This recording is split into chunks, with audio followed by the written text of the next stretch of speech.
আসসালামু আলাইকুম, ওয়েলকাম করছি রিয়াসাদ আজিম। ভিন্ন ধর্ম মতাদর্শের যারা শুনছেন সবার প্রতি আন্তরিক কৃতজ্ঞতা। আল আরাফা ইসলামী ব্যাংক এনসিএল টি-20 চলছে সিলেটে, আপনারা জানেন।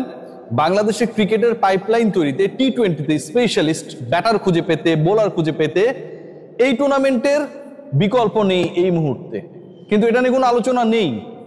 আজকে রাত 9টায় আপনারা সবাই জানেন, আপনারা সবাই জানেন না, কেউ কেউ হয়তো জানেন, বাংলাদেশের একটা আন্তর্জাতিক টি-20 সিরিজ শুরু হচ্ছে শারজাতে আফগানিস্তানের এগেনস্টে। সেই সিরিজে বাংলাদেশ অংশগ্রহণ করবে রাত 9টায়। এই খবরটা অনেকে জানেন না। বাংলাদেশ দল সাজাতে গিয়ে, 11 সাজাতে গিয়ে ক্রিকেটাররা দে are under management, they are under huge pressure. সেই খবরটাও আপনারা জানেন না, আমি জানাবো।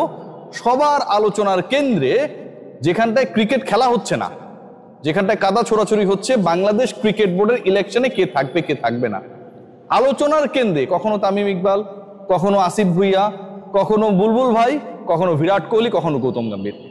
এই হচ্ছে আমাদের ক্রিকেটের হালের বাস্তবতা। ক্রিকেট দল যখন খারাপ করবে, মায়ের ভাষায় সবাই আবার গালি দিব ক্রিকেটারদেরকে।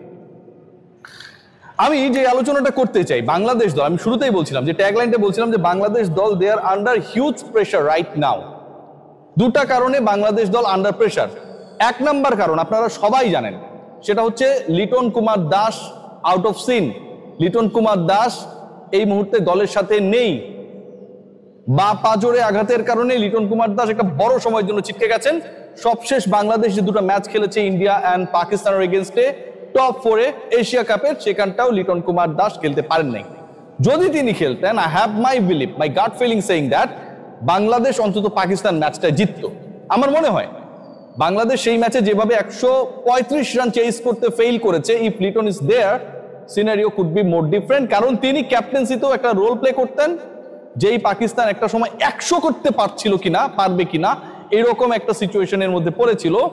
সেই দলটা অন্তত 135 পর্যন্ত যেতে পারতো বলে আমি অন্তত বিলিভ করি না, if Liton was available into the field. But Liton Kumar দাসকে নিয়ে এই টেনশনের কারণ আপনারা সবাই জানেন। আরেকজন রয়েছেন সৌম্য সরকার, লিটনের রিপ্লেসমেন্ট। সৌম্য সরকার এখন পর্যন্ত শারজাতে, আরব আমিরাতে যেতে পারে নাই। বাংলাদেশ দল এমন একটা সিচুয়েশনে যেখানে টপ অর্ডারের কোনো বিকল্প নেই, নো অপশনস। যারা আছে তাদের খেলাতেই হবে। খোদা না করুক কেউ যদি ইনজুরিতে পড়ে, তাহলে পুরো দল সাজাতে, 11 সাজাতে ইনফ্যাক্ট বিশাল একটা ভেজালের মধ্যে পড়ে যাবে টিম টাইগার্স। যেই 11 জন ক্রিকেটার খেলবে, সেই 11 জন ক্রিকেটারের মধ্যে চমক রয়েছে, বাদ পড়ার লিস্ট রয়েছে। শুরুটা যদি আমি করি এভাবে, যে আসলে 5 জন বোলার নিয়ে বাংলাদেশ খেলবে। আফগানদের এগেনস্টে পার্ট টাইমারদেরকে দিয়ে বাংলাদেশ আসলে ওই ধরনের জুয়া খেলতে যাবে না। এমনিতে এশিয়া কাপে চান্সেস ক্রিয়েট করার পরও নষ্ট করেছে, সেই জায়গাটা আবার নষ্ট করতে তারা চাইবে না। সো এগেনস্ট আফগানিস্তান বাংলাদেশের 3 জন পেসার, 2 জন স্পিনার, এই কম্বিনেশনে বোলিং অ্যাটাক হওয়ার কথা। এবং সেই 3 পেসারের একজন, এখন ওয়ার্কলোড ম্যানেজমেন্টে আলোচনার সুযোগ নেই। লাস্ট ম্যাচ 25 সেপ্টেম্বরে বাংলাদেশ খেলেছে। আজকে অক্টোবরের 2 তারিখ রাত 9টায় ম্যাচ শুরু হবে। So in between 25 to October 2 7 দিনের মতো সময় পাওয়া গেছে। যেহেতু সিরিজের প্রথম ম্যাচ, এই ম্যাচে জিতে যে কোনো দলই এগিয়ে থাকার চেষ্টা করবে। বাংলাদেশের পেস লাইন আপে মুস্তাফিজুর রহমান, তাসকিন আহমেদ, তানজিম সাকিব, যদি সব ঠিক থাকে, এই 3 জনেরই খেলার কথা। এবং এই 3 জনের পারফরমেন্সও যদি আমরা দেখি, লাস্ট এশিয়া কাপে অসাধারণ ছিল। তাসকিন আহমেদ, তিনি যেভাবে বল করেছেন, আর্লি উইকেট নিয়েছেন, এবং প্রত্যেকটা ম্যাচেই আসলে তাসকিন আহমেদ বল হাতে নেওয়া মানে বাংলাদেশ আসলে একটা অন্তত বোলিং ইনিংসে ভালো জায়গায় থাকবে, এই এক্সপেকটেশনটা ছিল। সো তাসকিন আহমেদ লাস্ট ম্যাচেও 3 উইকেট নিয়েছিলেন against Pakistan. Mustafizur Rahman Asia Cup শেষেও টপ বোলিং র্যাঙ্কিং যারা ছিলেন, র্যাঙ্কিং এর মধ্যে যারা ছিলেন, সেই জায়গাও হাইয়েস্ট উইকেট টেকার্সদের যে শর্টলিস্ট, সেখানটায় মুস্তাফিজ ছিলেন 9 উইকেট নিয়ে। মানে বাংলাদেশ যদি আরেকটু ভালো করতো, ফাইনাল পর্যন্ত যেতে পারতো, তাহলে মুস্তাফিজের নাম্বার অফ উইকেটস আরো বাড়তে পারতো। সেই সুযোগটা বাংলাদেশের ব্যাটাররা দেয় নাই, কারণ ব্যাটাররা চায় না বোলাররা ভালো জায়গায় যাক। তানজিম সাকিব লাস্ট ম্যাচ যেভাবে খেলেছেন, নিজেকে নিংড়ে দিয়েছেন, ইকোনমিক্যাল ছিলেন, অ্যাগ্রেসিভ ছিলেন, তাকেও বাদ দেওয়ার কোনো সুযোগ নেই। 2 জন স্পিনারের একজন, আমি যতটুকু মনে করি শাক মেহেদী খেলবেন, এবং তার পার্টনার হিসেবে রিশাদ এবং নাসুম, এই 2 জনের মধ্যে ডিসকাশনস রয়েছে। বাট যতটুকু মনে হয়, according to the performance of last match, রিশাদের চান্স বেশি। একই সাথে রিশাদ কুড ব্যাট। রিশাদের এই যে কিছুটা ব্যাটিং করতে পারা এবং কন্ট্রোলড লেগ স্পিন লাস্ট ম্যাচে এগেইনস্ট পাকিস্তান, সেটা রিশাদকে এগিয়ে রাখছে for the upcoming match against Afghanistan. So এই দুজন বোলিং অপশন স্পিন ডিপার্টমেন্টে, আর তিনজনের কথা তো আমি বললামই। বাংলাদেশ 6 জন ব্যাটারে বেশি খেলাতে পারবে না, এবং এই 6-এর মধ্যে 3টা নাম একদম ফিক্সড। এই 3 নামে আপনি কোনো ধরনের চেঞ্জেস আনার সুযোগ নাই, কারণ আপনার কাছে you have no other options. টপে সাইফ হাসান। সাইফ হাসান তো খেলবেনি। সাইফ হাসান বাংলাদেশের এই মুহূর্তে সবচেয়ে consistent cricketer. His beautiful shots actually mind blowing. যেভাবে এক পায়ে ভর করে ছক্কাটা মেরেছিলেন, খেয়াল করে দেখুন।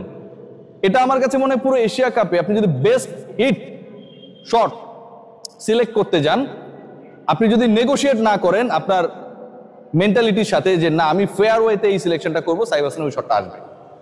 সাইফ হাসানের পার্টনার কে হবেন? এখন ইমন এবং তামিম দুইজনই আজকের 11-এ থাকবেন। ইনফ্যাক্ট এই দুইজনের মধ্যে কে হবেন? দুইজনই আউট অফ ফর্ম, বাট আমার কাছে যেটা মনে হয় সাইফ হাসানের সাথে তানজিদ হাসান তামিমের কেমিস্ট্রি আজকে অন্তত টিম ম্যানেজমেন্ট চাইবে। লাস্ট ম্যাচে ইমন 0-তে আউট হয়ে গিয়েছিল, এটা যেমন একটা কারণ। সবশেষ আফগানিস্তান ম্যাচে কিন্তু তানজিদ হাসান তামিম হি স্কোরড 50। সো যেহেতু তিনি ভালো করেছিলেন, বাংলাদেশকে জেতাতে একটা বড় রোল প্লে করেছিলেন, প্রেস কনফারেন্সে যাওয়ার আগে আতার আলী স্যালুট পেয়েছিলেন, তানজিদ হাসান তামিম এন্ড সাইফ হাসান এই দুজনই বাংলাদেশের স্টার্টিং ইনিংসে রোল প্লে করবেন। ওয়ান ডাউনে ইমন, আই থিঙ্ক সো। এবং ইমন লাস্ট ম্যাচে 0 করার আগের ইনিংসটা যেটা খেলেছিলেন 19 বলে 21 রান করেছিলেন ওয়ান ডাউনে নেমে। সো ইমন ওখানটাই থাকবেন। আমার কোনো অপশন নেই, আসলে আমাদের কোনো অপশন নেই যে আরো কাউকে রাখা যায় কিনা আউট অফ ফর্মদেরকে আমরা কিছুটা বিশ্রাম বা বিরত রেখে। নাম্বার 4-এ তাওহিদ হৃদয় লাস্ট ম্যাচে নাম্বার 3 ছিলেন, নাম্বার 4-এ তিনি খেলবেন। এক ইনিংস ভালো খেলার পর আমরা সবাই তাকে ক্ষমা করে দিয়েছিলাম যে Towhid Hridoy is a very great cricketer, খারাপ সময় যাচ্ছে বাট তিনি জায়গা মতো নক করেছেন, বা এগুলা নিয়ে কোনো আপত্তি নাই তো। বাট গ্রেটনেস তখনই আপনি ডিসাইড করতে পারবেন, সিল্ড করতে পারবেন যখন আপনার একটা ধারাবাহিকতা থাকবে, কনসিস্টেন্সি থাকবে। But whenever you are not consistent in your role, তখন আপনি সেই ক্রিকেটারকে গ্রেট ক্রিকেটার বলতে পারেন না। হুট করে একটা ম্যাচ কবে খেলবেন we have no idea. So আমার কাছে মনে হয় তাওহিদ হৃদয়ের জন্য আজকে এটা একটা চ্যালেঞ্জ। লাস্ট 2 ম্যাচে তিনি খারাপ করেছেন। বাংলাদেশের পাকিস্তান ম্যাচে খারাপ করার পেছনে, হারার পেছনে তাওহিদ হৃদয়কে আপনি যদি ব্লেম দেন, 100%কে যদি ভাগ করেন বিভিন্ন ক্রিকেটারদের অ্যাক্টিভিটি দ্বারা, তাওহিদ হৃদয়ের 20% ব্লেম আছে ভাই, নিতে হবে। ওই সময় একটা রান আউট হয়েই যাচ্ছিল, কোনো মতে বেঁচে গেলেন সাইফ, পরের বলে তিনি হিট করতে গেলেন, কোনো দরকার ছিল না শাহিন শাহ আফ্রিদিকে চার্জ করার। সো তাওহিদ হৃদয় তিনি থাকবেন নাম্বার 4-এ। 5, 6 এখন এইখানে 3 জন ক্রিকেটার রয়েছেন, একটা জাকের আলী অনিক, নুরুল হাসান সোহান এবং আমাদের শামীম হোসেন পাটোয়ারি। জাকের আলী অনিককে আপনি ক্যাপ্টেনই বানিয়ে দিয়েছেন, যার 11-এ থাকা প্রশ্নবিদ্ধ। লাস্ট 10 ইনিংসে 6টায় বিলো 100 স্ট্রাইক রেটে ব্যাট করেছেন। যেভাবে গত ম্যাচে আউট হয়েছেন, স্ট্যাম্প থেকে বাইরে চলে যাওয়া, আরো বাইরের বলকে তাড়া করা, অ্যাপ্রোচ দেখে মনে হয়েছে যে তিনি যতটা চুইংগাম জীবন গুরুত্ব দিয়ে সিরিয়াসলি, তার থেকে অনেক কম সিরিয়াসলি তিনি ব্যাটিংটা করেন। চুইংগাম জীবনের সময় তাকে যতটুকু ফ্রেমগুলো ধরবে, ক্যামেরা ধরবে এবং তাকে টেলিভিশন স্ক্রিনে দেখাবে, জায়ান্ট স্ক্রিনে দেখাবে, সেটার ব্যাপারে জাকের আলী অনেক যতটুকু সিরিয়াস, তার থেকে তিনি একটা দারুণ শট খেলে বাংলাদেশকে জেতাবেন, সেই সিরিয়াসনেসটা মনে হচ্ছিল যে জাকের আলী অনিকের অনেক কম, সত্যিকার কথা। সো জাকের আলী অনিক যেহেতু তিনি ক্যাপ্টেন, আমাদের মহামান্য ক্রিকেট বোর্ড তাকে ক্যাপ্টেন বানিয়ে দিয়েছে, তিনি থাকছেন।